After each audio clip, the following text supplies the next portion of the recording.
Père, du Fils et du Saint-Esprit. Je vous salue Marie, pleine de grâce.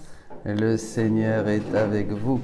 Vous êtes bénie entre toutes les femmes, et Jésus, le fruit de vos entrailles, est béni. Sainte Marie, Mère de Dieu, priez pour nous pauvres pécheurs, maintenant et à l'heure de notre mort. Amen.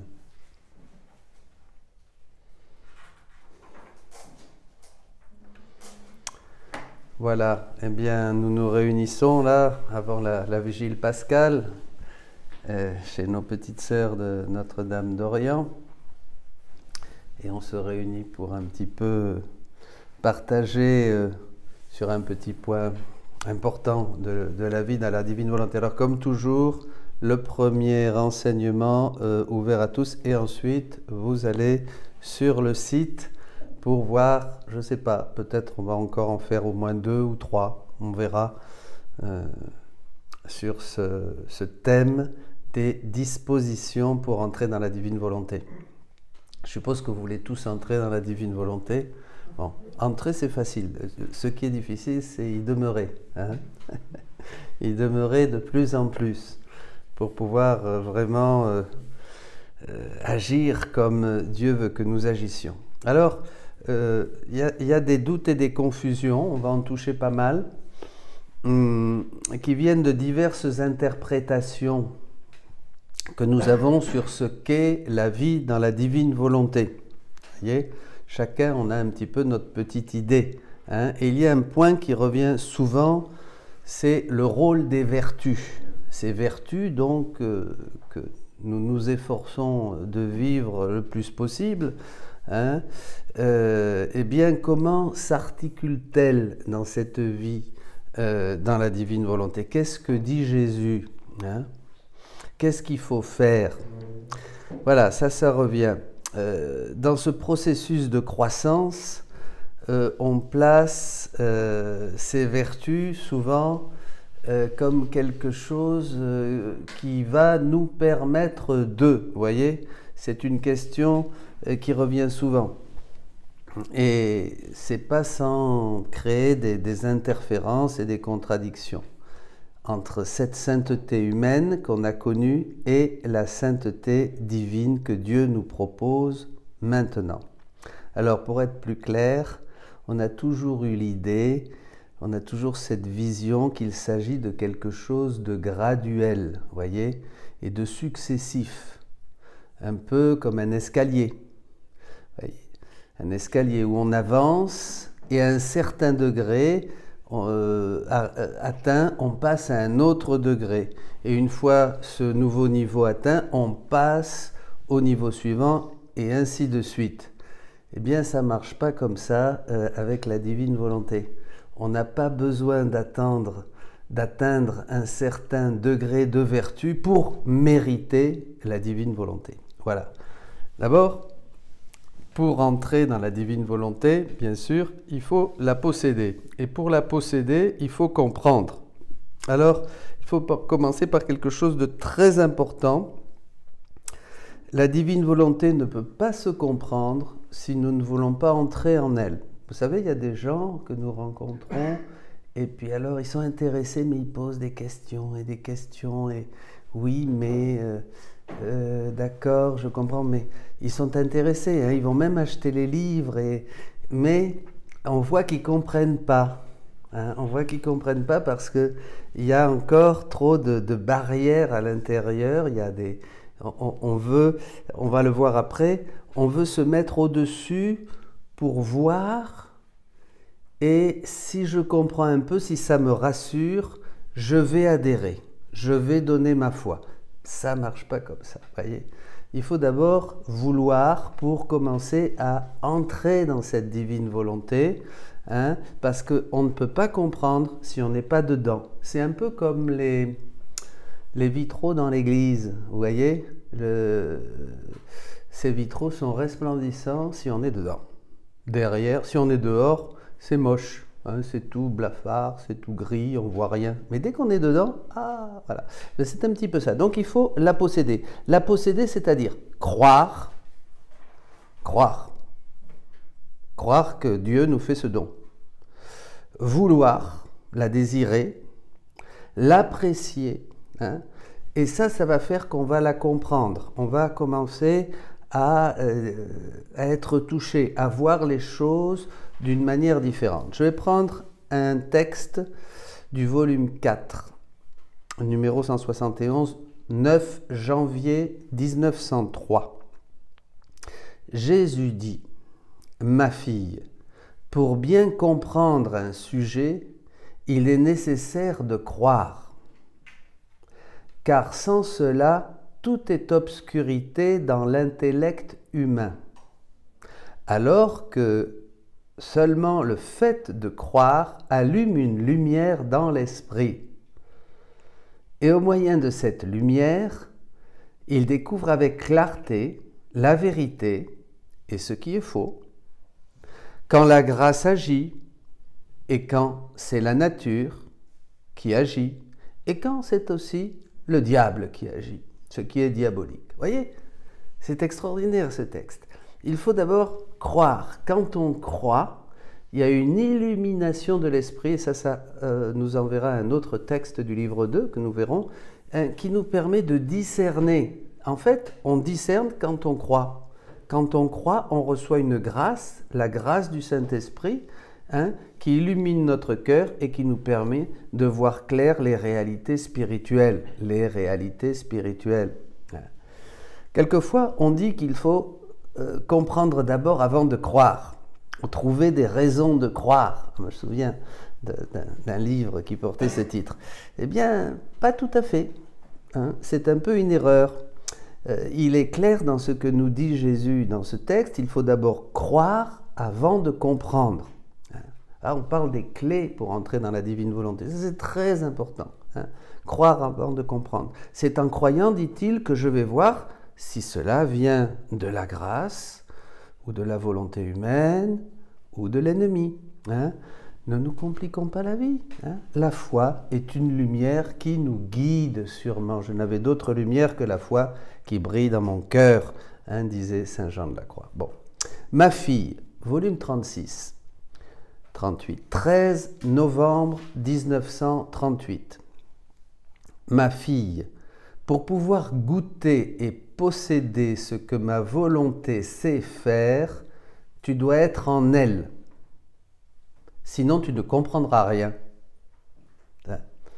Souvent, je vous le disais, on partage avec des frères, alors ils sont là, ils ont une bonne volonté, mais ils disent non, non, non, non.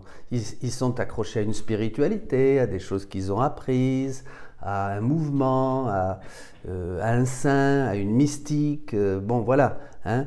Et vous pouvez leur parler, ça n'entre pas. Ils trouvent des arguments qui vont même à l'encontre de ce que vous dites. Ça ne sert à rien. C'est pas le moment, vous voyez, c'est pas le moment. Comme dit le Père Pablo, vous en parlez et vous partez. Le bon Dieu fera son chemin. Si la personne revient et qu'elle est touchée, à ce moment-là, vous pouvez lui offrir un livre. Hein. Bon.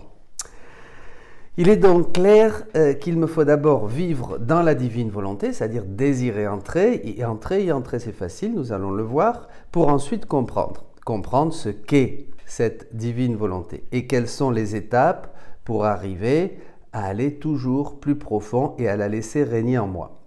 Il y a beaucoup de lectures qui parlent de ce sujet, hein, dans le livre du ciel. Et nous ne pouvons pas toutes les lire, bien sûr. Mais il faut surtout retenir ce processus dynamique. Sur ce chemin, pour acquérir la divine volonté, tout semble un peu obscur si on y met la volonté humaine. Si ma volonté humaine, ma raison veut réfléchir, veut être au-dessus de ce que me dit Jésus pour analyser, ça ne conduira à rien. Il faut croire, croire et croire encore pour comprendre. Donc voilà. Alors, maintenant, la première chose que nous dit Jésus, après donc ce premier point très important, donc croire pour comprendre, c'est qu'il faut perdre. Il faut tout perdre. Il faut se dépouiller de tout ce qui est à nous. Je dois me dépouiller et perdre ce qui est à moi et me dépouiller de ce qui est à moi. Il faut enlever tout ce qui appartient à ma volonté, pour que la sienne puisse agir dans la mienne. Voilà, pour que la divine volonté puisse agir en moi, je dois perdre et me dépouiller. C'est déjà ce que Jésus avait dit dans l'Évangile. Perdre sa vie pour gagner la vie. Vous voyez, tout ça est dans l'Évangile, bien sûr. Alors on se demande toujours de quoi devons-nous nous dépouiller? Voilà, la grande question. D'abord, il faut savoir que je dois me dépouiller, mais pas de ma volonté. Si je me dépouille de ma volonté, je ne suis plus moi-même en relation avec Dieu, une relation d'amour entre Dieu et sa créature. Cette relation disparaîtrait. Donc, je ne dois pas me dépouiller de ma volonté. Je dois renoncer à agir avec mes attributs. Je dois renoncer à agir avec ma finalité. Voyez? Par exemple, est-ce que vous travaillez? Demandait Salvador à une dame. Oui, je travaille. Bon, et alors, très pieuse, la dame, il dit, alors vous travaillez, mais pourquoi vous travaillez? Oh, je travaille pour rendre service, vraiment, mon travail, c'est la charité. Ah bon, d'accord, donc vous n'avez pas besoin, et comment vous mangez? Vous n'avez pas besoin de manger, alors? Non, mais ça, c'est le bon Dieu qui s'en occupe. Alors, il lui a dit, enlevez le bon Dieu. Allez, plus de bon Dieu, il ne s'occupe plus de vous. Vous travaillez. Vous n'avez pas besoin de manger alors. Qui va vous donner à manger? Ah ben si, à ce moment-là, oui, c'est vrai que quand même, je travaille pour pouvoir avoir de quoi nourrir ma famille. Ah ben voyez. Donc, et en fait, ce que nous demande le bon Dieu, c'est de changer cette finalité. Je travaille parce que je travaille. Pour prêter mes actes à la divine volonté, pour glorifier Dieu dans mon travail. Si vous êtes payé, bien sûr. Voyez, toute finalité humaine doit être mise de côté pour laisser vraiment, et ça on le verra, pareil dans la maladie, pareil dans la pauvreté, pareil dans l'effort, pareil dans les persécutions, vous voyez. En fait, c'est une spiritualité qui va nous libérer beaucoup, nous donner beaucoup de paix, qui va nous faire vivre dans ce moment présent. Donc, de quoi devons-nous nous dépouiller? Je dois me dépouiller de ce qui appartient à ma volonté, des finalités que je me suis proposées, de mes capacités humaines aussi sur lesquelles je compte m'appuyer, de mes qualités et de mes misères aussi, de tout ce qui est en moi, voyez, de tout ça, nous devons nous dépouiller. Mais alors, qu'est-ce qui appartient à ma volonté? Qu'est-ce qui fait partie de ces choses dont je dois me dépouiller? Eh bien, ce qui est à moi. Et qu'est-ce qui est à moi? Ce que Dieu m'a donné pour pouvoir agir sans lui. Avant le péché, j'agissais avec Dieu. L'homme est comme un récipient qui n'est pas fait pour être vide, dit Jésus, qui devait être rempli de Dieu. Donc j'agissais avec Dieu. À partir du moment où je me suis séparé de Dieu, je n'avais plus cette vie divine et cette divine volonté en moi. Mais Dieu m'a créé de telle sorte que je puisse vivre ma vie sans lui. Pourquoi? Mais pour que je puisse le choisir. Si je ne pouvais pas avoir une autre option que de vivre ma vie sans Dieu, je n'aurais pas le choix. Je serais esclave, je serais un robot. Regardez le fils prodigue, il a pris ses clics et ses claques, il a pris ses sous, et il est parti, il a vécu sa vie sans le Père. Il n'était plus dans la maison du Père, voyez? Donc, qu'est-ce qui s'est passé? Eh bien, Dieu m'a donné cette possibilité. Il me faut la liberté de pouvoir choisir et de renoncer à vivre avec Dieu. Je ne veux pas vivre avec Dieu. Ou je peux vivre avec Dieu, voyez? Et donc, il me fallait ce choix. Et donc, ce qui est à moi, il nous l'a donné, ces misères, afin de pouvoir vivre une vie séparée de lui. Cette vie séparée de lui, nous pouvons la vivre avec ce que nous appelons nos misères.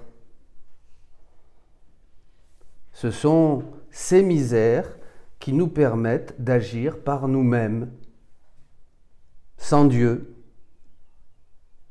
La bonne nouvelle, c'est que Dieu veut me donner quelque chose de différent, de radicalement différent de ce que je peux arriver à vivre uniquement par moi-même.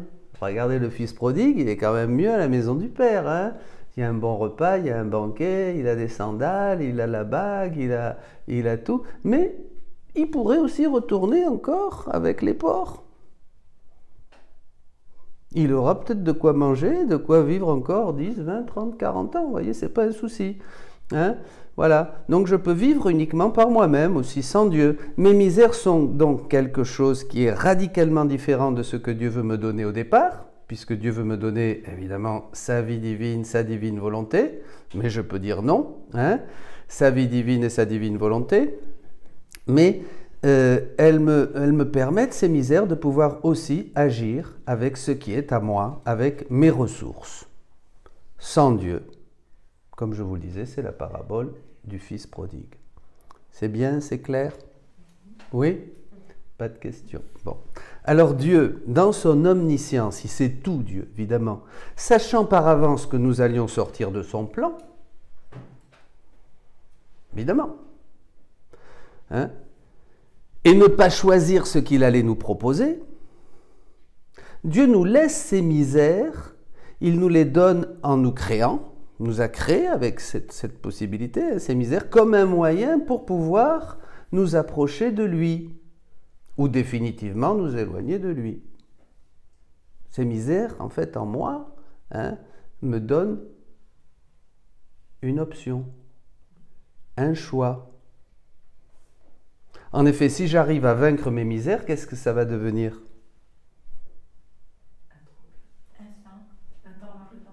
Non. Oui, une misère, une fois qu'elle est dépassée, elle se transforme en vertu. Et les vertus, en fait, sont mes misères, mais vaincues par mon effort, l'effort de ma volonté, soutenu par la grâce, bien sûr. Vous voyez? Alors, par exemple, ma misère, c'est la désobéissance. Bon, la vertu vient lorsque nous allons vaincre la désobéissance pour devenir obéissants. Et cela va m'approcher de Dieu. Ma misère, c'est la sensualité. Pareil, je vais lutter, vaincre ma sensualité, et arriver à la chasteté. Ma misère, c'est l'avarice. Ma misère, c'est la colère. Merci Seigneur, je vais vaincre ma colère, et comme saint François de Sales, peut-être, je serai un grand doux. Saint François était un homme, saint François de Sales, l'évêque de Genève, était un homme très, très coléreux, et il est devenu très doux, le doux évêque de Genève. Voilà, la paresse, etc. Si j'arrive donc à vaincre ces misères, elles deviendront la matière première nécessaire à la formation des vertus. Voilà, la générosité, la douceur, etc., l'humilité, voilà. Toutes mes misères qui me servent à vivre séparé de Dieu, si je veux, vous êtes d'accord, qui me vivent séparé de Dieu pour pouvoir vivre ma vie sans Dieu, me permettent aussi de pouvoir choisir librement de vivre avec Dieu et de faire ce qu'il attend de moi. Elles me servent de moyen pour me rapprocher de lui, parce que quand nous faisons un effort pour être plus vertueux, pour vaincre une misère, vous voyez, eh bien, on se rapproche de Dieu. Donc ça, c'est déjà très consolant, parce qu'il y en a souvent qui se lamentent d'être ceci ou d'être cela, et moi je suis ceci. C'est bien, tu peux travailler. Il y en a beaucoup, ils viennent se confesser, ils pleurent niche sur leurs péchés. Vous voyez, on dirait qu'ils voudraient être comme la Vierge Marie, vous savez, ne pas avoir de misère, d'être toujours blanc comme neige. Non, c'est ridicule. Au contraire, ces misères me permettent de grandir et de m'approcher à Dieu. Et c'est ce qu'ont fait nos saints pendant 2000 ans de tradition chrétienne. Voilà. Donc, elles me servent de moyen pour me rapprocher de Dieu. Mais les misères, comme les vertus, qui sont justement les misères une fois vaincues, eh bien, d'où ça vient? Qui c'est qui les produit? La volonté humaine. Ce sont des actes humains, des actes de la volonté humaine. Et Jésus nous dit que sa volonté ne tolère pas même l'ombre d'un atome de volonté humaine. Il nous dit ça. Un très beau passage dans le volume 23 au 22 janvier 1928. Elle, la divine volonté, veut supprimer tout germe et toute humeur de la volonté humaine pour rendre ton âme aussi bien que ton corps, tout sacré. Tout est sacré en toi. Rien ne veut rendre ton âme... Attendez là.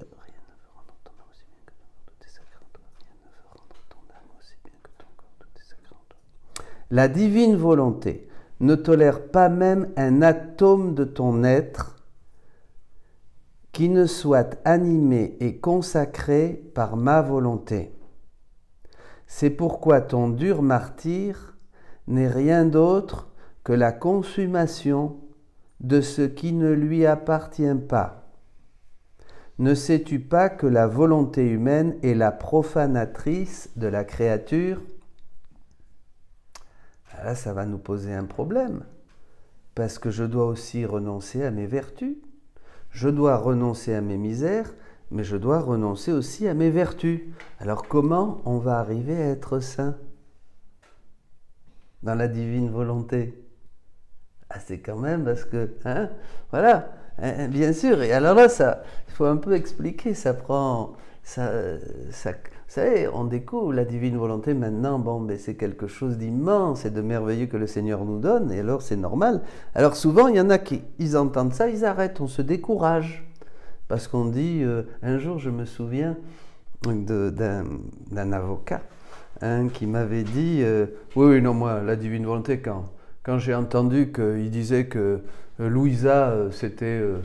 presque comme la Vierge Marie, alors là, non, là, ça c'est fini, vous voyez. Là, il a été complètement découragé. C'était fini pour lui. Vous voyez, surtout qu'on a des raccourcis comme ça. Pas du tout que Louisa est comme la Vierge Marie. La Vierge Marie, Jésus le dit, elle est unique.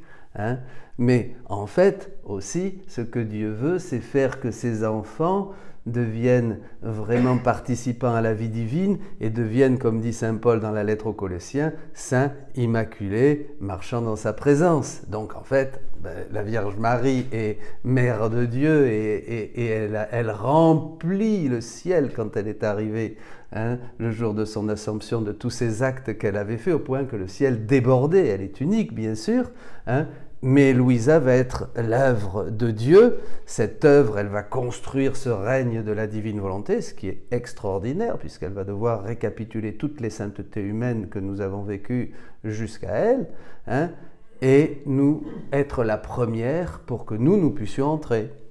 Comme dans un autre enseignement, on voit que nous n'avons pas besoin de souffrir et de faire la même chose que Louisa. Louisa s'en est occupée. Mais Dieu a choisi une créature de notre race pour qu'elle puisse édifier ce royaume de la divine volonté et maintenant faire que tous puissent y entrer. Vous voyez?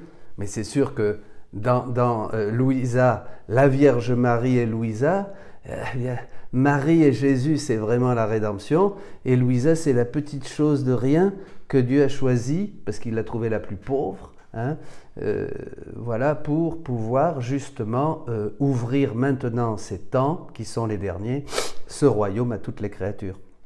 Et que la divine volonté puisse revenir. Donc vous voyez, c'est des choses qu'il faut prendre, il ne faut pas s'arrêter dès qu'on ne comprend pas, il faut continuer.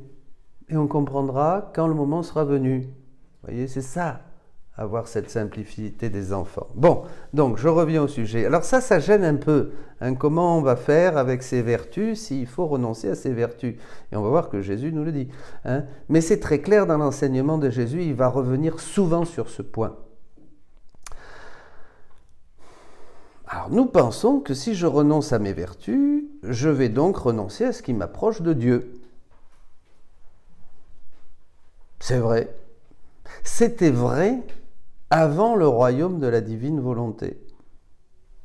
Maintenant, si je renonce à ce qui durant un temps m'a rapproché de lui, justement, lui va pouvoir déposer en moi tout ce qui est à lui. Avant, je faisais un effort avec le dépassement de mes misères, hein, pour acquérir une vertu dans une circonstance ou une autre. C'est pas toujours, on ne peut pas tout le temps exercer les vertus, parce que, par exemple, pour être gentil quand on me frappe sur la joue, ben, faut qu'il y ait quelqu'un qui vienne me mettre une baffe. Vous voyez? S'il n'y a personne, eh ben, je ne peux pas éprouver. Hein, c'est que Saint Dorothée de Gaza qui disait, ben, tu veux savoir si tu es dans la paix, tu veux savoir comment, eh ben, que quelqu'un vienne comme une cloche, il faut la frapper pour écouter le son de la cloche. Ben, que quelqu'un vienne te frapper en parole, avec un geste ou avec quelque chose qui t'énerve, eh ben, on va voir. Vous voyez? Ça, c'est très important. Donc, on ne peut pas exercer tout le temps les vertus. Hein, mais on va voir. Alors, ça, c'est très important. Tandis que dans la divine volonté, on va s'exercer tout le temps à la laisser régner en nous et à nous vider toujours plus de nous-mêmes pour qu'elle règne en nous à chaque instant. Bon. Maintenant, si je renonce donc à ce qui m'a... Alors, comment? Eh bien, qu'est-ce qu'il va faire? Il va déposer en moi ce qu'il veut. Enfin, je vais perdre la vertu humaine et acquérir la vertu divine. Je ne vais pas rester sans vertu. Elles seront là, mais comme des balises qui me confirment que je suis sur le chemin. Mais premièrement, je vais recevoir tout de Jésus qui va me donner dans le moment présent et dans la circonstance qui est la mienne, tout ce qu'il a. Je vais prendre le tempérament de Jésus, vous avez ça dans le livre 11. Hein? Donc, je vais renoncer seulement aux vertus humaines, mais à une pratique des vertus humaines. Vous voyez, hein? À une pratique. Mon agir va être complètement absorbé dans l'agir divin. Je vais renoncer aux vertus acquises par l'effort de ma volonté humaine et selon les circonstances où je peux justement les exercer pour obtenir les vertus de Jésus, qui sont infiniment supérieures et divines. Hein? Rappelez-vous ce que dit Jésus. Entre en moi, verse-toi totalement, hein, plonge complètement dans ma divine volonté et tu me trouveras moi et tous les attributs de Jésus. Hein. Jésus dit au volume 14, tous les actes humains sont élevés par la divine volonté dans son acte, d'une manière divine, en vertu de ma volonté. Volume 14. 19 octobre 1922. Je répète. Tous les actes humains sont élevés par la divine volonté dans son acte, d'une manière divine, en vertu de ma volonté. Alors ce processus est un peu difficile à comprendre. Hein. Bon, même je vous dirais qu'au début, quand j'ai découvert la divine volonté, j'avais pas le nez sur cette problématique. Hein. Donc ça peut dépasser pour le moment, mais il faut continuer, ne vous inquiétez pas.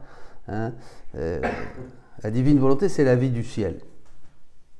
Les connaissances que nous avons ici sont le langage que nous aurons au ciel, qui nous permettra de dialoguer avec Dieu le Père, avec le Fils, avec le Saint-Esprit. Donc, si nous n'avons pas ces connaissances, nous serons peut-être au ciel comme des poupées, hein, avec des petites ailes bien jolies, bien mignonnes, mais nous n'aurons pas grand-chose à dire, parce que les connaissances s'acquièrent maintenant. Ah, et ça, c'est un autre thème. Ça, faut bien, ça fait trembler, hein, mais c'est quand même très important. Vous me comprenez? Vous comprenez que vous n'avez que cette vie pour acquérir le langage du ciel. Ouais? Ça va? Gros silence. Alors quand c'est comme ça, c'est ou personne n'a rien compris, ou tout le monde a compris, mais tout le monde est terrorisé. Hein? Et voilà. Ou alors j'ai mal expliqué aussi, ou alors j'ai très bien expliqué, alors tout le monde est content. Voilà, c'est ça, il y a beaucoup de choses. C'est difficile de donner des enseignements parce qu'on ne sait jamais. Bon, alors continuons. Ça nous coûte un peu. De penser que si je n'ai pas une vie vertueuse telle que nous l'avons conçue dans la spiritualité traditionnelle, Moi, on m'a toujours dit que je ne pourrais pas accéder à la divine volonté. Il me faut une vie vertueuse pour mériter. Eh bien non, c'est une erreur. L'idée est très enracinée en nous. Cette idée, c'est que plus nous serons vertueux, plus nous aurons droit et accès à la divine volonté. Pas vrai? Vous n'avez pas pensé ça? Ah, quand même. Non, non, mais ici, et même ici. Moi, je me suis toujours dit, c'est peut-être difficile de changer un peu, que il faut que je fasse des efforts.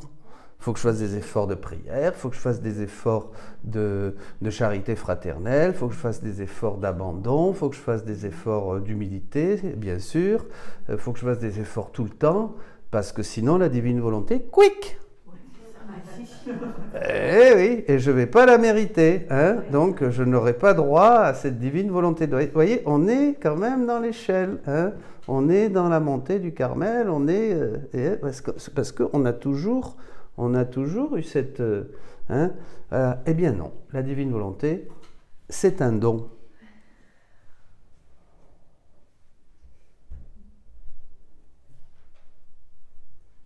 On oublie que ce royaume est un don, un cadeau de Dieu, comme la foi dans le Christ ressuscité. Ce n'est pas le fruit de nos efforts. Si ce royaume de la divine volonté était une récompense, la conséquence est le résultat d'une sainteté humaine, eh bien cela ne serait plus un don, ça serait un droit que la créature devrait recevoir comme fruit de ses efforts. Vous n'êtes pas d'accord ? Bah quand même, attends, si je m'efforce plus que vous, Père, j'espère que Dieu va me récompenser plus que vous. Et vice-versa, bien sûr. Vous voyez, on est là-dedans. C'est normal. Bon, et non. Et alors, qu'est-ce que demande Dieu pour nous donner la divine volonté? Qu'est-ce qu'il veut? Eh bien, vous savez ce qu'il veut? Alors qu'est-ce qu'il veut Dieu pour me donner la divine volonté? La première des choses. Croire. C'est bien, c'est bien. C'est ma mère qui m'a dit ce mot quand elle est décédée. Elle avait gribouillé sur un papier. Croire. Qu'est-ce que tu nous dis avant de mourir? Croire. Il faut croire. Voilà. Il me dit d'abord qu'il faut croire. Ça, nous l'avons vu tout à l'heure. Et connaître. Connaître quoi? Savoir que ce royaume existe. Il y a comme un niveau, un autre niveau. C'est quelque chose de radicalement différent de ce que nous avons connu. Il y a un royaume qui est là. Ce royaume perdu par nos premiers parents est toujours là. On ne savait pas. Ensuite, croire, savoir qu'il existe. Jésus dit, ensuite que je veux te le donner. Tout ça, c'est dans le livre du ciel. Et savoir aussi que tu peux le recevoir maintenant. Maintenant, tu peux le recevoir. À partir de ce moment, si tu veux vraiment ce règne, si tu es décidé, tout est fait, le tour est joué, dit Jésus. Bénissons le Seigneur. Oui, c'est pas formidable ça. Alors Louisa lui demande, et si une créature est dans le péché et qu'elle est sale? Jésus lui répond que ce n'est pas un problème. Est-ce qu'on peut être dans le péché mortel et entrer dans la divine volonté? Eh bien oui. Et tout à l'heure, on va voir, bien sûr. Moi, je vais vous prendre un exemple. Jésus lui répond que ce n'est pas un problème. L'acte le plus noble qui peut exister, c'est se fondre dans ma volonté. Écoutons Jésus. Déjà, Jésus, parce que Louisa, c'est la voix de tous. Si je suis sale, si mauvaise, comment est-ce possible? Ma vie, je suis si mauvaise, comment puis-je faire? Et Jésus, tu dois savoir que l'acte le plus noble, le plus sublime, le plus grand, le plus héroïque est de faire ma volonté et d'œuvrer dans mon vouloir. Donc, à cet acte qu'aucun autre ne peut égaler, je donne un surcroît de mon amour et de ma générosité. Et ce, dès que l'âme décide de le faire. Dès que l'âme décide de se fondre dans la divine volonté, d'entrer dans la divine volonté. Moi, pour lui faire honneur, l'honneur de l'avoir dans mon vouloir, dans l'acte où les deux vouloirs se rencontrent pour se fondre l'un dans l'autre et devenir un seul, si elle est tachée, je la purifie. Et si elle a des épines, les épines de la nature humaine, et si les épines de la nature humaine l'enveloppent, je les détruis. Si un clou la transperce, c'est-à-dire le péché, je le pulvérise, car rien de mauvais ne peut entrer dans ma volonté. En effet, tous mes attributs l'envahissent et changent la faiblesse en force, son ignorance en sagesse, sa misère en richesse, et ainsi de suite pour tout le reste. Dans les autres actes, il reste toujours quelque chose d'elle-même, mais dans ceux-ci, l'âme reste dépouillée de toute elle-même et je la remplis entièrement de moi-même. Dans les autres actes humains, des efforts que nous faisons pour telle ou telle vertu, il y a toujours quelque chose d'humain, il y a toujours une recherche de soi. Donc, rien de plus grand que cet acte de se fondre, fusionner aussi, on dit, dans la divine volonté. C'est l'acte le plus solennel, c'est ce qui fait le plus plaisir à Jésus, et en retour, il nous dit qu'il s'occupe de tout. Alors là, il y a deux références. Il y a cette première référence donc du livre 12, 16, 25 juillet 1917. Jésus purifie l'âme afin de l'admettre à vivre dans sa volonté. C'est Jésus qui va nous purifier. C'est Jésus qui va nous faire purifier à partir du moment où nous rentrons dans cet acte de Dieu, dans cette divine volonté. Oui. D'accord. Toute créature, peu importe leur état de péché Oui. peuvent rentrer, normal. Voilà. Okay. Mais quand même, peut-être la confession, je ne sais pas, mais en tout cas, il faut quand même faire le choix de ne pas recommencer. Alors après, on va voir ça. On va prendre des exemples. Voilà. Pas dire que je suis dans la divine volonté et maintenir un état. Ah non. On entre. Oui, voilà. Mais on entre, forcément, on change de vie quelque part. On va le voir tout de suite. C'est ça. Tout à fait. Ça va. C'est bien sûr qu'après, je vais devoir mettre de l'ordre dans ma vie. J'ai un très bon exemple, d'ailleurs, un très bon exemple que nous viendrons. Donc, rien de plus grand. Alors, Jésus dit, ma fille, te fondre dans ma volonté est l'acte le plus solennel, le plus grand, le plus important de toute ta vie.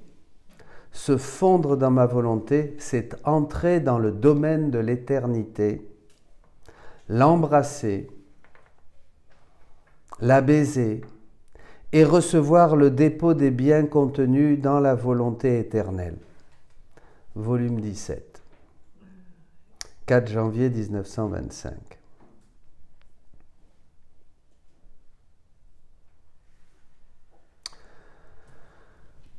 Pour entrer dans la divine volonté, il suffit de vouloir, disait Jésus, au 16 février 1921 du volume 12.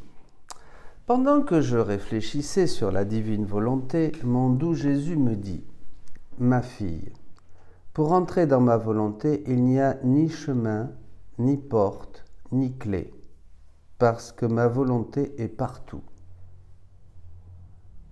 On la trouve sous ses pieds, à droite, à gauche, au-dessus de sa tête, absolument partout. Pour y accéder, il suffit de vous le vouloir. Sans cette décision, même si la volonté humaine se trouve dans ma volonté, comme toute chose, même les démons sont dans la divine volonté. Tout le monde est dans la divine volonté.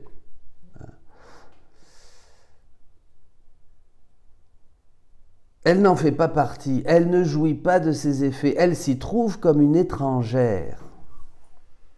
Dès l'instant que l'âme décide d'entrer dans ma volonté, elle se fond en moi et moi en elle.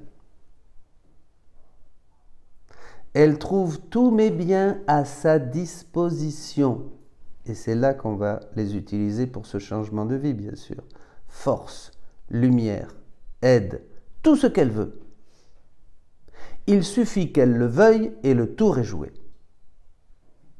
Ma volonté se charge de tout, donnant à l'âme tout ce qui lui manque, et ce qui lui permettra de nager à son aise dans l'océan infini de ma volonté. Extraordinaire. Quelle bonne nouvelle.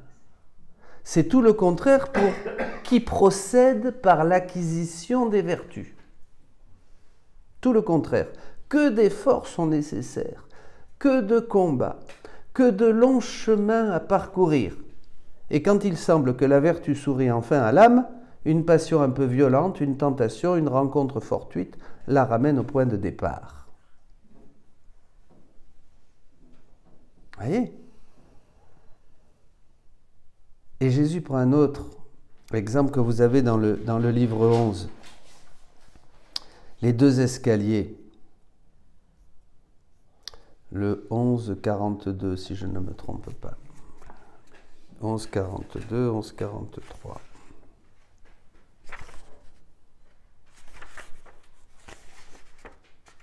Oui, 11,42, 25 novembre 1912. Ensuite, il m'a fait voir deux escaliers qui s'élevaient de la terre jusqu'au ciel. Sur l'un des escaliers, il y avait beaucoup de gens, sur l'autre très peu. Celui où il y avait peu de monde était d'or massif. Et ce peu de gens qui y montaient paraissaient autant d'autres Jésus, si bien que chacun d'eux était un Jésus. L'autre escalier, où il y avait davantage de monde, semblait être en bois, et l'on y distinguait des personnes qui étaient presque toutes de petite taille et sans grand développement. Et Jésus m'a dit, « Ma fille, sur l'escalier d'or montent ceux qui font leur vie dans la mienne. » Se fondre en Jésus, entre en moi. Qui font leur vie dans ma vie. Dans ma vie. Si bien que je peux dire qu'ils sont mes pieds, mes mains, mon cœur, tout moi-même. Comme tu vois, parce qu'ils sont d'autres moi, ils sont tous pour moi, et moi, je suis leur vie. Leurs actions sont toutes d'or et d'un prix incalculable. Un acte dans la divine volonté est plus grand que toute la création, dit Jésus. Un acte dans la divine volonté est plus grand que toute la création. Un prix incalculable, parce qu'elles sont divines. Personne ne pourra jamais parvenir à leur niveau, parce qu'ils sont ma vie même. Presque personne ne les connaît, parce qu'ils vivent cachés en moi. C'est seulement au ciel qu'on les connaîtra parfaitement. L'escalier de bois sur lequel ils sont plus nombreux, ce sont les âmes qui cheminent par la voie des vertus. Oui, mais sans l'union à ma vie et la connexion continuelle à ma volonté. Leurs actions sont de bois, parce que seule l'union avec moi forme l'action d'or. Par conséquent, elles sont d'un prix minime. Ces âmes sont de petite taille, presque rachitiques, parce que dans leurs bonnes actions se mêlent beaucoup de fins humaines. Et les fins humaines ne donnent pas de croissance. C'est ce qu'on disait tout à l'heure. Un changement d'intention. L'intention est l'âme de l'action. Si ma finalité est humaine, et c'est là le martyre et la purification. En toute chose, vous faites un bon repas, vous avez les enfants qui viennent manger, vous allez faire un bon repas, mais pas pour qu'ils soient contents de bien manger, pour vous, que vous soyez contente de vous. Waouh, j'ai fait un bon repas, ah, qu'est-ce que tu as bien cuisiné, maman, et tout ça. Dans votre cœur, c'est caché, vous faites les choses pour prêter vos actes à la divine volonté. Vous allez peler les pommes de terre avec les mains et les intentions de Jésus pour que tous ces mouvements soient autant de bénédictions pour toutes les générations passées, présentes et futures, pour toutes les mères de famille, pour toutes les cuisinières. Voilà, vous allez faire vos rondes, vous faites votre repas et puis c'est tout. C'est pour ça qu'il faut être attentif. Tout le temps.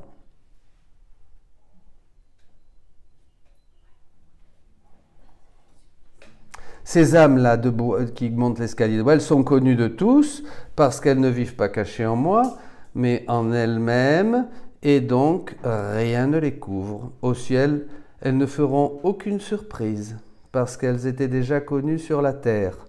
C'est pourquoi, ma fille, je te veux tout entière dans ma vie, aucunement dans la tienne, et je te recommande ce que tu connais et que tu vois, pour qu'ils se maintiennent forts et constants sur l'escalier de ma vie. Voilà, volume 11, 25 novembre 1912.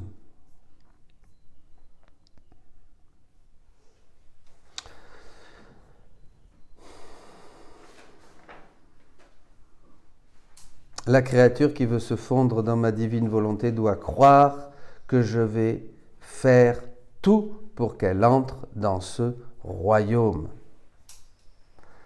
Hein? C'est quel texte, ça? Lequel? C'est la dernière phrase. C'est repris d'un autre texte, là. Voilà. Faire tout pour qu'elle rentre dans mon royaume. Demandons-nous donc, je vous pose la question, est-il difficile d'entrer dans la divine volonté? Non? Non? De quoi avons-nous besoin? Connaissance, vous vous rappelez? Il faut savoir qu'elle existe, savoir qu'il peut nous la donner et savoir qu'on peut la recevoir. Connaissance et disposition. Hein? Oui, la foi, bien sûr. Une fois que nous avons cette connaissance et cette disposition, sans se préoccuper si nous avons ou pas des vertus, hein, et si nous n'avons rien, c'est pas grave, eh bien, avec ça, ça suffit. Hein. Plus tu es pauvre, disait déjà Thérèse, sans vertu, sans désir, plus tu es disposé à cette activité de l'esprit consumante et transformante. Vous vous rappelez, hein, la divine volonté, c'est un don du Saint-Esprit. Elle avait vu juste, la petite Thérèse. Mais ce n'est pas grave, deux choses sont donc nécessaires, la connaissance et la disposition. Et j'entre dans le royaume de la divine volonté. Bien sûr, cela, c'est juste entrer. Hein.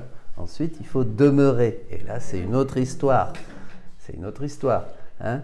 Mais déjà, le fait d'y entrer et de se fusionner avec Jésus va nous donner beaucoup de grâce et de force. Il l'a dit, hein, les clous te transpercent, tu es sale, je te purifie, je pulvérise le péché, et tout ça, c'est vrai. Beaucoup donnent ce témoignage que Jésus, dont Jésus parle dans le livre 11 aussi, c'est un nouveau baptême, une nouvelle effusion du Saint-Esprit. Alors demeurez, hein, ça qui nous intéresse quand même. Hein. Pourquoi il faut la connaissance? Posons-nous la question.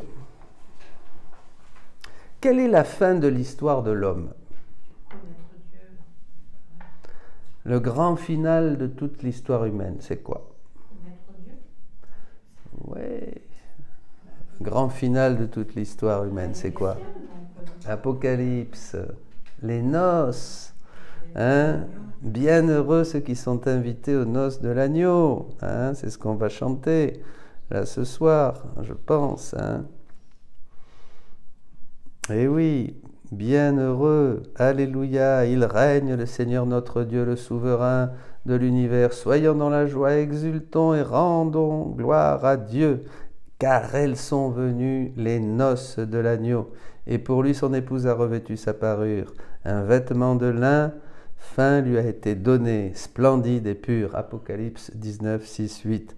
Donc voilà, bienheureux. Ces noces de l'agneau sont les épousailles de Jésus avec son Église triomphante, toute belle, divinisée, car la créature est toute divine. Elle participe pleinement à toute la vie divine. C'est la fin de toute l'histoire. Hein, quand cette créature, voilà, est totalement divinisée. C'est un mariage. Ce sont des épousailles. Que nous faut-il donc pour arriver à ces noces? Qu'est-ce qu'il faut avant? Qu'est-ce qu'il faut? Mais allez, ne soyez pas tellement mystico. Un homme et une femme, qu'est-ce qu'il faut avant d'arriver? Hein? L'amour. L'amour. Il faut l'amour, bien sûr, c'est tout. Rien d'autre que l'amour. C'est l'amour de Dieu envers nous. Ça, il est là. C'est acquis et ça ne changera pas. Hein? Cet amour est là de toute éternité. Dieu nous a donné dès les premiers moments de la création cet amour. L'homme ne l'a pas voulu. Mais cet amour est toujours là. Voilà. C'est-à-dire que nous allons seulement nous disposer en nous laissant pénétrer par cet amour. À travers toutes les circonstances de la vie, nous allons dire oui. Fiat. Allez. Vivre dans le fiat, à travers toutes les contradictions, toutes les difficultés, toutes les oppositions, toutes les mauvaises nouvelles, tout, fiat, fiat, fiat. On vit dans l'instant présent. Voyez? On prend tout comme venant de Dieu. Nous croyons que tout concourt à notre bien parce que Dieu m'aime. Voyez? C'est magnifique ça. Hein? Que nous faut-il pour accepter cet amour de Dieu? Eh bien, il faut la connaissance. Sans la connaissance, on ne peut pas s'acheminer vers l'amour. On ne peut pas arriver à lui. La vie éternelle, c'est qu'il te connaisse toi. Voyez, Jean 17, 1, 3. La vie éternelle, c'est la connaissance. Ce n'est pas une connaissance intellectuelle, c'est une connaissance amoureuse. On va voir après, je ne sais pas si on y arrivera, c'est cette épiphanie, hein, comme les rois mages. Ah, la beauté de Jésus, la grandeur de cette majesté, cet amour, cette miséricorde, cette sagesse, vous voyez, c'est ça, c'est une épiphanie.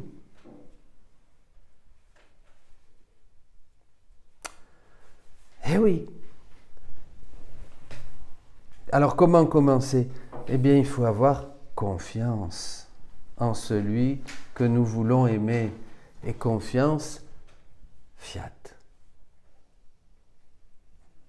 Fiat. Fiat. Même si on ne comprend pas. Une fois que nous avons confiance en lui et que nous commençons à aussi croire en ses promesses et en ce qu'il veut nous donner, hein?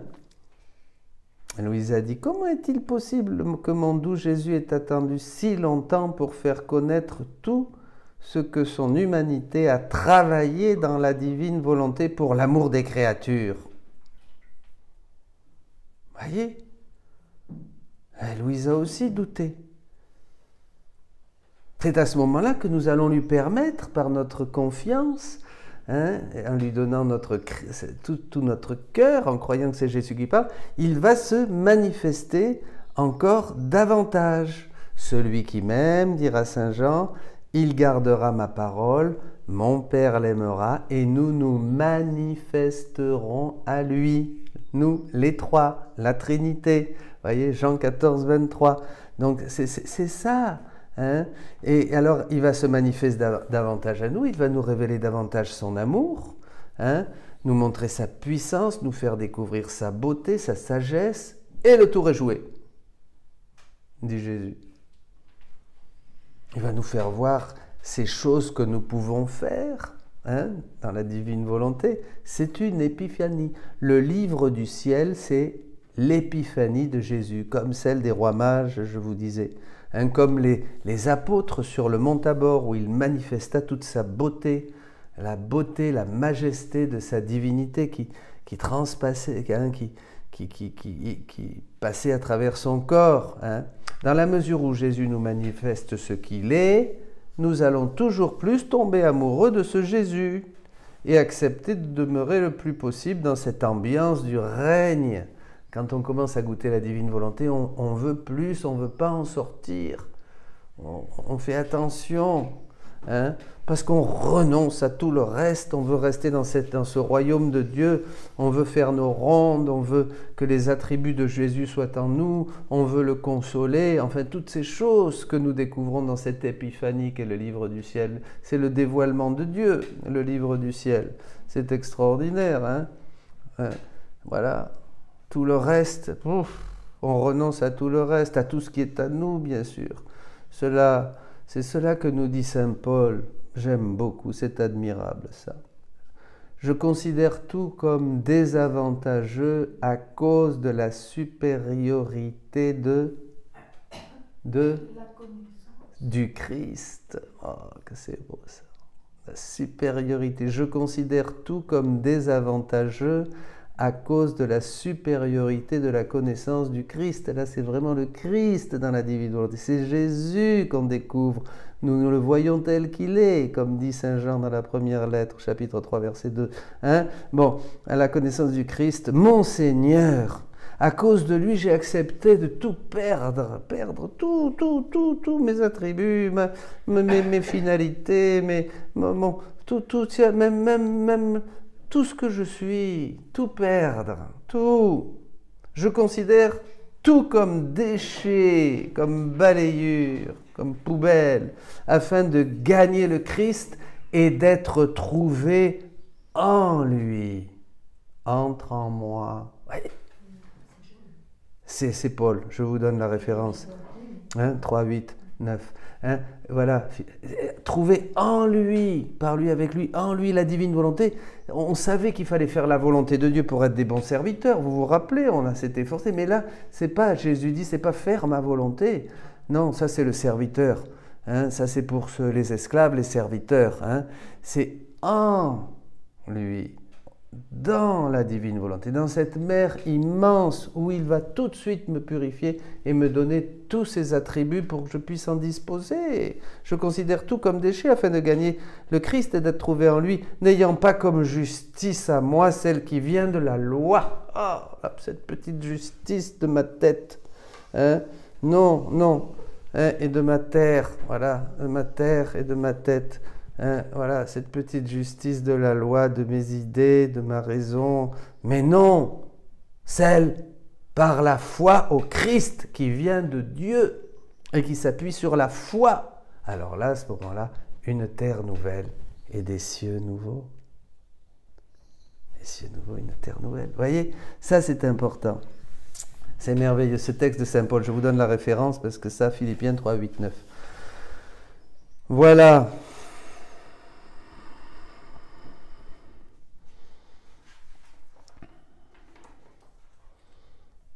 Bon, encore un dernier petit coup de pouce. Alors, comment lui permettre de se manifester? Est-ce qu'il y a des questions? Alors, il y avait une question. Est-ce qu'on peut rentrer? Bon, on l'a vu là. Est-ce qu'on peut rentrer dans la divine volonté quand on est dans le péché? Ben, j'avais le témoignage d'un couple d'homosexuels. Et on peut en parler puisqu'ils permettent d'en parler. Et alors, ils ont découvert le livre du ciel. Et poum, ils sont rentrés dans la divine volonté. Ils ont commencé à faire lits séparés, sous le même toit. Et puis après, chacun dans sa maison. Hein? Et maintenant, ce sont des apôtres de la divine volonté, vous voyez. Et ils sont rentrés. Alors, ça ne veut pas dire après, bien sûr, ils ont été se confesser. Et puis, ils vont à la messe, etc. Hein? Mais voyez, Jésus s'occupe de tout. Ouais. Se fondre. Hein? Je n'avais pas compris la phrase, vraiment bien compris. Quand le péché abonde, la grâce surabonde, ben c'est ça. Quand le péché abonde, la grâce surabonde. Et voilà. Voyez. Hein. Voilà. Alors, comment lui permettre de se manifester? Ben, le livre du ciel est donc cette épiphanie de Jésus. Ce que nous attendions, ce qui nous était promis. Il nous parle j'aime beaucoup avant la communion, il y a une petite prière dans la liturgie du missel, cette bienheureuse espérance, l'avènement de notre Seigneur Jésus-Christ. Hein. Nous attendons, mais nous l'attendons pas, ça y est, elle est là, hein. Vous êtes la première génération des enfants de la divine volonté, voyez, hein, le Seigneur compte sur vous, il compte sur vous parce que votre vie a un prix. Si seulement il y avait ces âmes qui allaient vivre dans la divine volonté, rien que pour elles, je serais resté dans le tabernacle. Livre 11. Vous êtes la raison de vivre, si je peux dire, de Jésus. Il a tout ce qu'il a fait, tout ce qu'il a attendu, c'est pour vous qui êtes les cieux nouveaux et la terre nouvelle. Les cieux nouveaux et la terre nouvelle prophétisés dans Isaïe, c'est vous, c'est nous, les enfants de la divine volonté. Vous vous rendez compte? Parce que tous nos actes donnent au ciel et à la terre. Ce sont des actes divins, tout ce que nous faisons.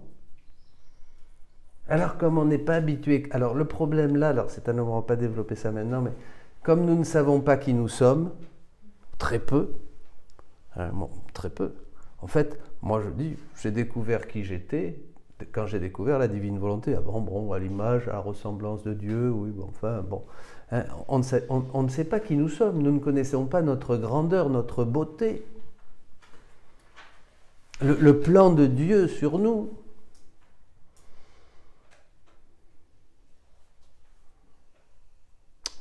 Dans le livre du ciel, Jésus se dévoile, il se fait connaître, il nous montre qui il est. Nous le voyons tel qu'il est. Saint Jean, première lettre, chapitre 3, verset 2. Il nous manifeste son amour, sa beauté, sa sagesse, sa puissance, tous ses attributs.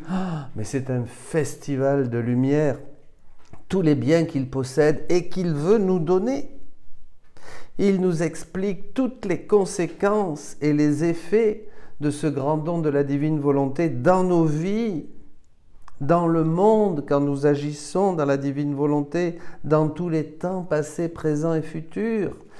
La puissance de nos actes, de nos prières, de nos réparations, dans le ciel. Rappelez-vous, Louisa, pour faire plaisir à Saint Louis de Gonzague, elle ne lui demandait pas des grâces, elle communiait, elle disait « Je t'offre la communion ». Le jour de sa fête, c'est nous qui faisons des cadeaux aux saints. Parce que les saints ont attendu jusqu'à ce que vienne Louisa pour voir enfin des créatures faire des actes dans la divine volonté qui montent et qui les embrassent dans le ciel.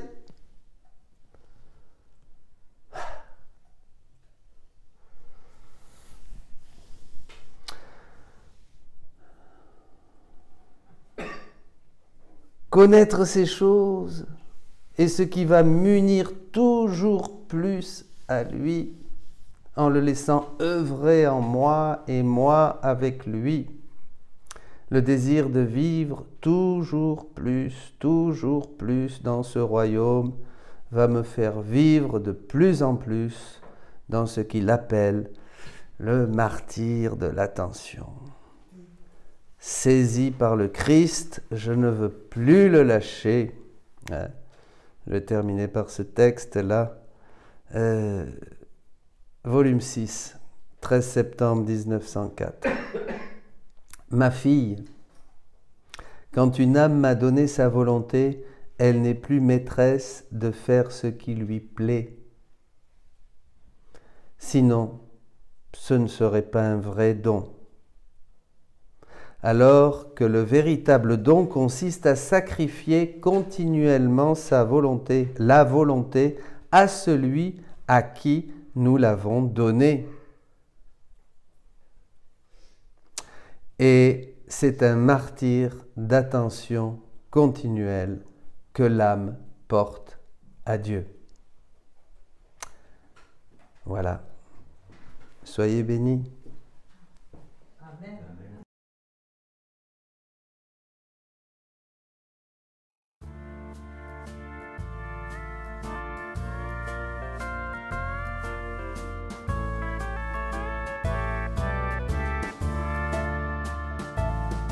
C'est la ronde des je t'aime à Jésus. C'est la ronde des je t'aime à Jésus. C'est la ronde des je t'aime à Jésus. C'est la ronde des je t'aime à Jésus. Vous, lune et soleil et planète, je dépose en vous des je t'aime à Jésus. C'est la ronde des je t'aime à Jésus. C'est la ronde des je t'aime à Jésus. C'est la ronde des je t'aime à Jésus. C'est la ronde des je t'aime à Jésus. Vous, feuilles et pétales et arbres, je dépose en vous des je t'aime à Jésus. C'est la ronde des je t'aime à Jésus. C'est la ronde des je t'aime à Jésus. C'est la ronde des je t'aime à Jésus. C'est la ronde des je t'aime à Jésus. Vous, océans, mer et fleuves, je dépose en vous des je t'aime à Jésus. C'est la ronde des je t'aime à Jésus. C'est la ronde des je t'aime à Jésus. C'est la ronde des je t'aime à Jésus. C'est la ronde des je t'aime à Jésus. Vous, insectes, poissons et bêtes, je dépose en vous des je t'aime à Jésus. C'est la ronde des je t'aime à Jésus. C'est la ronde des je t'aime à Jésus. C'est la ronde des je t'aime à Jésus. C'est la ronde des je t'aime à Jésus. Vous, cœur des enfants et des mères, je dépose en vous des je t'aime à Jésus. C'est la ronde des je t'aime à Jésus. C'est la ronde des je t'aime à Jésus. C'est la ronde des je t'aime à Jésus. C'est la ronde des je